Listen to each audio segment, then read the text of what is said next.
Hello friends, जय माता दी। दोस्तों, कैसे हैं आप सब? उम्मीद है कि आप सब अच्छे ही होंगे, खुश होंगे। और हर हर महादेव। शिवरात्रि आ रही है भक्तों। क्या आप जानना चाहते हैं कि शिवरात्रि क्यों मनाई जाती है?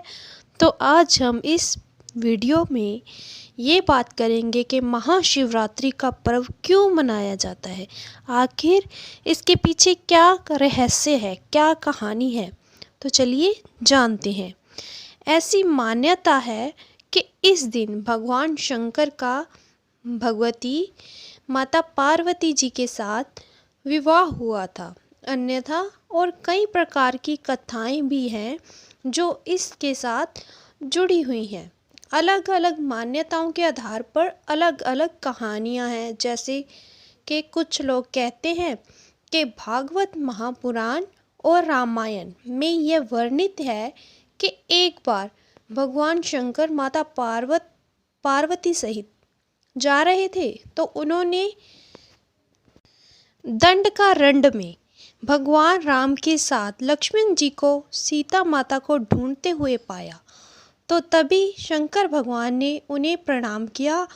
तभी सती माता ने शंकर जी से कहा कि ऐसा कैसे हो सकता है कि निराकार भगवान साकार हो जाए, और अगर साकार हो भी गया तो अपनी स्त्री को ढूंढ रहा है, जबकि वो तो सर्वज्ञ है।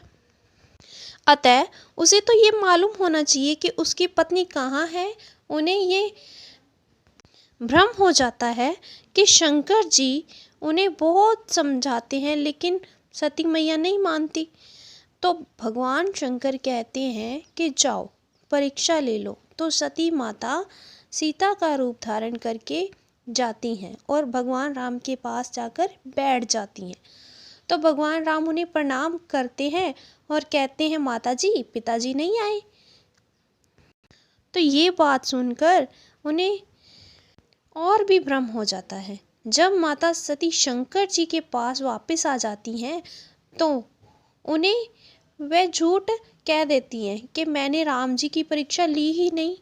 भगवान शंकर तो अंतर्यामी है। इस कारण भगवान शंकर ने माता सती को उनके प्रभु राम पर शंका करने हेतु मन ही मन उसी समय त्याग दिया था, जिस कारण बाद में सती माता सती हुई थी।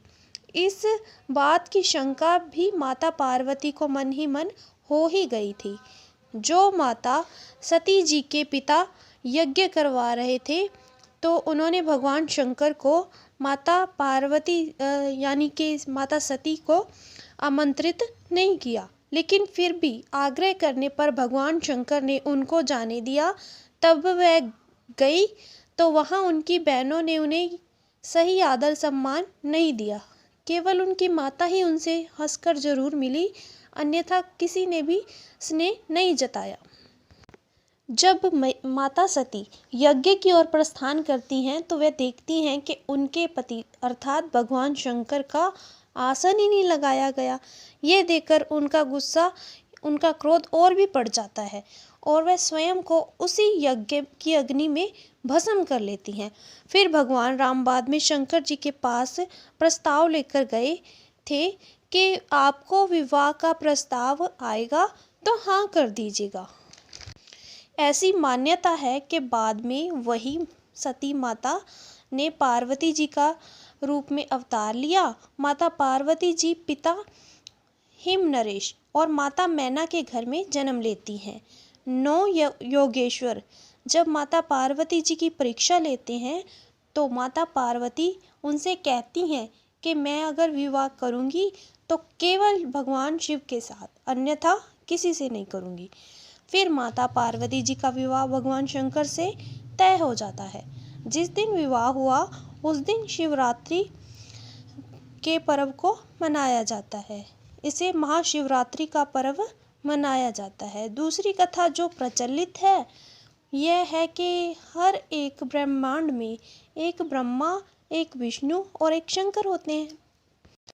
जब अनंत ब्रह्मांड हैं तो इन अनंत ब्रह्मांडों में एक महाविष्णु और एक सदाशिव होते हैं जो सदा शिव रहते हैं। जब महाप्रलय होता है तो जिसमें समस्त ब्रह्मांड भगवान में लीन होते हैं, सदा शिव में लीन हो जाते हैं। सदा शिव रहते हैं, वह किसी में भी लीन नहीं होते। तो एक प्रसंग यह भी आता है कि जिसमें ब्रह्मा जी और विष्णु जी के बीच में ये चर्चा होती है कि हम में से कौन बड़ा है। तभी एक बड़ा खंबा प्रकट हो जाता है।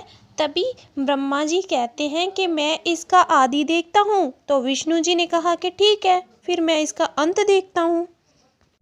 जब दोनों कोशिश करते हैं, ना तो दोनों को आदि पता चलता है, ना ही अंत पता चलता है। तो ये जो प्रकरण है, ये महाशिवरात्रि के दिन हुआ था। ऐसा माना जाता है कि इसलिए ये दिन महाशिवरात्रि के रूप में मनाया जाता है। कुछ लोग इस दिन कीर्तन करते हैं, तो कुछ लोग इस दिन उपवास करते हैं। उपवास का अर्थ है समीप, निकट। वास का अर्थ है निकट। इस तरह भगवान के पास निवास करना उपवास कहलाता है, जिसका केवल एक ही मार्ग है जो भक्ति कहलाता है। भक्ति के द्वारा ही भगवान के निकट जाया जा सकता है। इसलिए हमें भी भगवान की ज़्यादा से ज़्यादा भक्ति करनी है, जिससे हम ज़्यादा से ज़्यादा भगवान के निकट जा सकें। हर हर महादेव की जय। और जय शिव शंकर भोलेनाथों के नाथ, गौरा पार्वती के साथ दर्शन देना भगवान। ओम नमः शिवाय, हरि ओम नमः शिवाय।